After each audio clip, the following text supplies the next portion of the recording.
Una figura entre las sombras, una mente tan meticulosa como perturbadora, un asesino que convirtió la muerte en un juego y a toda una ciudad en su tablero de ajedrez.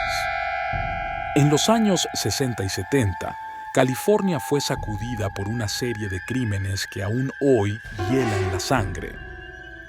Cartas codificadas, amenazas públicas, llamadas anónimas y un símbolo, un simple círculo con una cruz que marcaba la llegada del horror.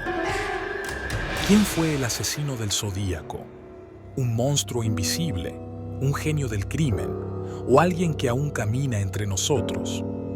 Prepárate para adentrarte en uno de los misterios criminales más escalofriantes de la historia. Esto es Crímenes del Mundo. El primer disparo en la oscuridad. 20 de diciembre de 1968. Una noche helada, como tantas otras, se despliega sobre Vallejo, California. La niebla parece flotar como un susurro sobre las colinas y la carretera Lake Herman Road permanece en silencio. Solo un coche estacionado rompe la monotonía.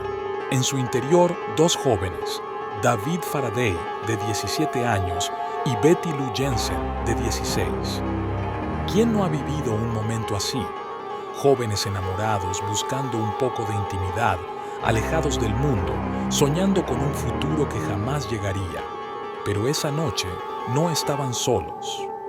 ¿Qué empuja a un asesino a actuar en un lugar tan remoto? ¿Casualidad o elección meticulosa? Aproximadamente a las 11 de la noche, una figura se acercó al vehículo. No hubo advertencia, no hubo palabras, solo un estallido seco, una detonación que rompió el silencio de la noche, luego otra, y otra, y otra. David recibió un disparo en la cabeza a quemarropa, aún dentro del coche. Betty Lou intentó escapar, pero cayó muerta a unos 10 metros del vehículo, con 5 balas en la espalda. El asesino fue metódico, rápido, sin dejar huellas claras. Ningún robo, ningún abuso, solo muerte. La policía quedó perpleja. No había motivos claros. Nadie vio nada.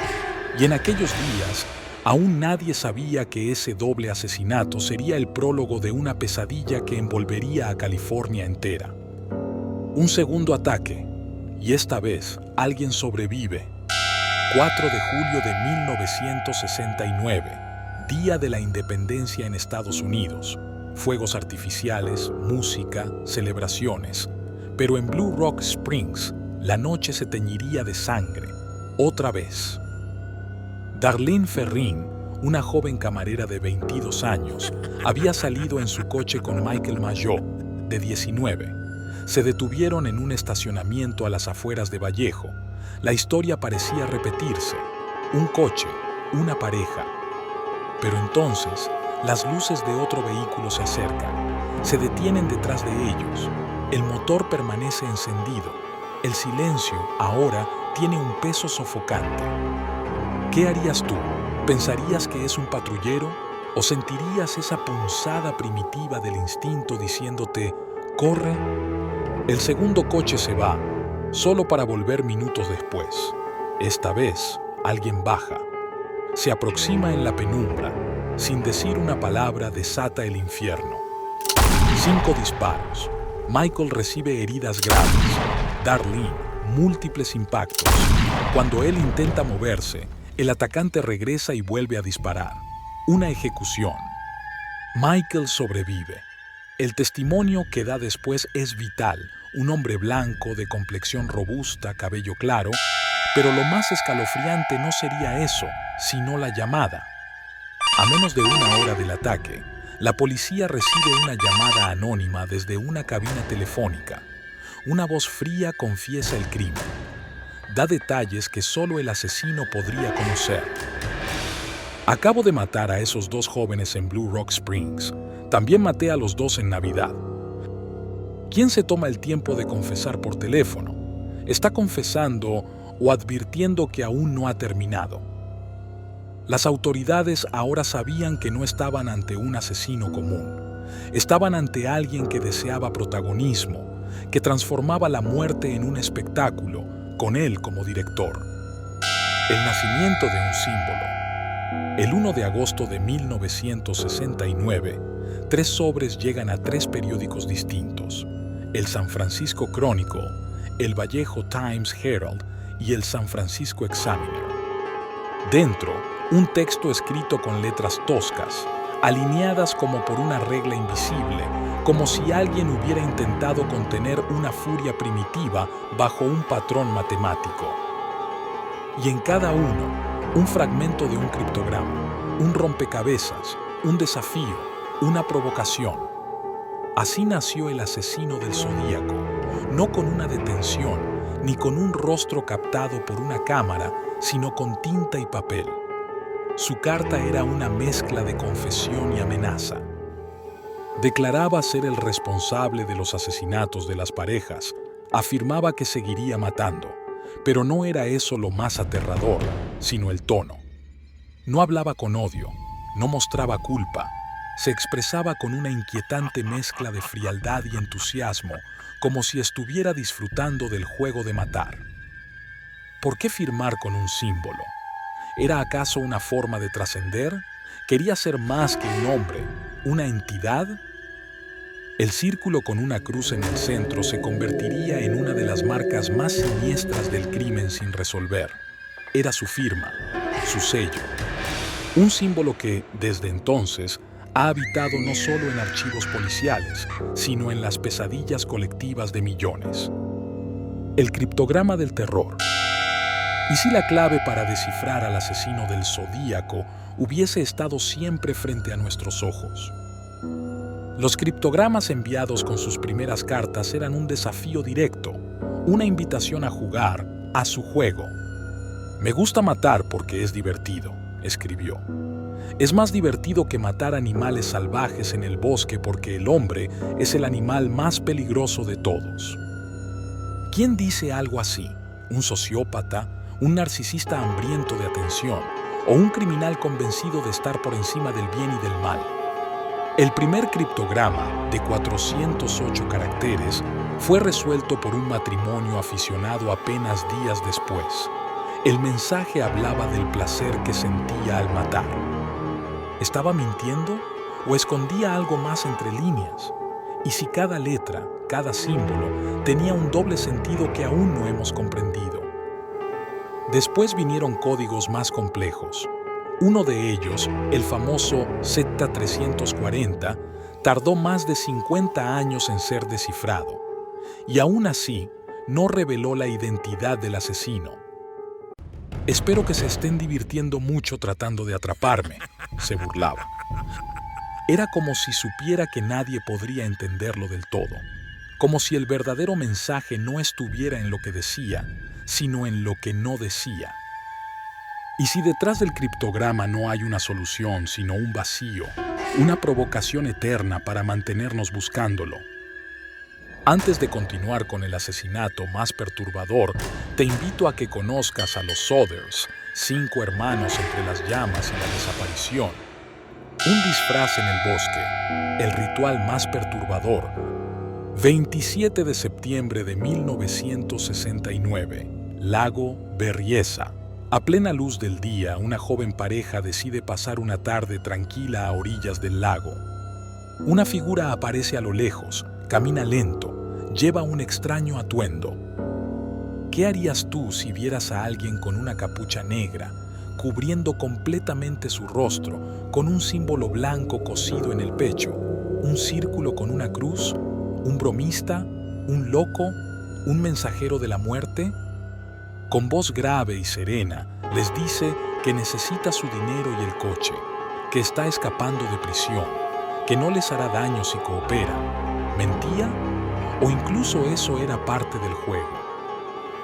Los ata con meticulosidad y luego, sin previo aviso, los apuñala repetidas veces, una y otra y otra. No fue suficiente con disparar en la oscuridad. ¿Por qué este nuevo ritual, tan elaborado, tan teatral? Después del ataque, el hombre camina hacia el coche. Con un rotulador negro, escribe sobre la puerta del vehículo el nombre del lago, la fecha, la hora exacta y su símbolo. ¿Acaso estamos ante un asesino o ante un artista macabro obsesionado con firmar cada una de sus obras? Brian sobrevivió, Cecilia no, y así el Zodíaco no solo mataba, creaba una narrativa, una figura más allá de la sangre, más allá del crimen. La llamada burlona y un nuevo mensaje. 22 de octubre de 1969. El estudio de The Jim Dunbar Show, un programa de radio en San Francisco, está sumido en una tensa expectación. El Zodíaco ha prometido llamar. ¿Puede un asesino en serie llamar en directo a la radio? ¿Puede la muerte volverse espectáculo? Durante la emisión, una voz extraña interrumpe el aire. Dice estar enfermo, dice ser el Zodíaco, pero se descubre que no es él, sino un paciente mental. ¿Otra cortina de humo? ¿Una distracción orquestada? Mientras tanto, llega otra carta. El asesino se burla de la policía, asegura haber evitado la trampa y afirma: «No soy el hombre que llamó al programa, pero fue divertido, ¿no?». ¿Quién puede bromear con asesinatos y desvíos mediáticos? ¿Qué mente se alimenta del caos y el espectáculo como si fuera oxígeno? Ese mismo mes, otra carta perturbadora con un fragmento ensangrentado de la camisa del taxista Paul Stine, asesinado el 11 de octubre. El Zodíaco lo había matado en el barrio de Presidio Heights, en San Francisco. El asesino más buscado de California caminó tranquilamente por la calle mientras policías patrullaban los alrededores. Es posible que estuviera aún más cerca de lo que creemos. Y sin embargo, no fue atrapado. Cada carta nueva traía más provocaciones, más códigos, más insultos hacia los porcos y siempre la sensación de que era él quien dictaba las reglas del juego. Pero ¿qué clase de juego era este, si nadie más sabía cómo se jugaba? Casa humana en San Francisco. Tras el asesinato del taxista Paul Stine, la policía tuvo lo que parecía una oportunidad de oro. Una descripción física, una zona geográfica, incluso huellas parciales. Y sin embargo, nada. ¿Fue suerte o frialdad calculada? Lo más escalofriante llegó después. El Zodíaco escribió nuevamente, esta vez anunciando su plan más retorcido hasta ese momento. Voy a disparar al neumático de un autobús escolar y disparar a los niños cuando salgan corriendo. ¿Una amenaza real o un nuevo acto de terrorismo psicológico? Las escuelas comenzaron a recibir vigilancia. Padres y alumnos vivieron semanas enteras con el temor de que un asesino invisible estuviera observándolos desde algún lugar. ¿Por qué los niños? ¿Por qué ahora? Tal vez porque el terror, para él, no se trataba solo de la muerte, sino del miedo antes de ella, del pánico colectivo, de transformar una ciudad entera en su tablero de ajedrez. Los medios lo alimentaban sin querer. Cada noticia, cada portada, era combustible para su vanidad enferma. Y él lo sabía y lo disfrutaba. Desde las sombras, seguía moviendo hilos invisibles. La policía, por su parte, buscaba desesperadamente un patrón, una identidad, algo que los guiara hacia una captura que nunca llegó. ¿Y si el Zodíaco estaba justo delante de ellos? ¿Y si era uno de los miles que fingía horror mientras se relamía por dentro cada vez que escuchaba su nombre? ¿Cuántas víctimas dejó atrás? Oficialmente se le atribuyen 5 muertes, pero él afirmaba haber matado a 37 personas. ¿Mentía? ¿Exageraba para alimentar su leyenda? ¿O hay cadáveres que nunca fueron vinculados a él? Hay quienes creen que el Zodíaco fue responsable de muchas más muertes escondidas entre casos sin resolver. Crímenes que, por falta de patrón claro, jamás se unieron al rompecabezas. ¿Es posible que el asesino haya estado mucho más activo de lo que imaginamos? ¿Quién era el Zodíaco? Durante décadas hubo sospechosos, rostros que encajaban a medias, pruebas que casi cerraban el caso, pero nunca lo suficiente. Un profesor, un militar retirado, un vecino cualquiera. La tecnología avanzó.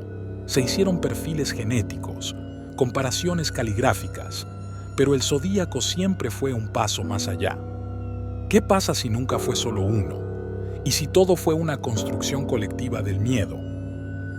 Mientras el tiempo pasaba, el caso dejó de ser solo una investigación criminal. Se convirtió en un fenómeno cultural. Películas, libros, documentales, cientos de investigadores aficionados han intentado descifrar su identidad. ¿Por qué tanto interés en alguien tan monstruoso? Tal vez porque el zodíaco representa algo más que un asesino. Representa lo desconocido, el miedo a que el mal pueda estar en cualquier parte, sin explicación. ¿Sigue vivo el zodíaco o ya está muerto? Y si sigue vivo, leyendo esto, satisfecho de seguir siendo un misterio, suscríbete a nuestro canal. Y si ya estás suscrito, activa la campanita para recibir las notificaciones. Nos vemos en un siguiente video.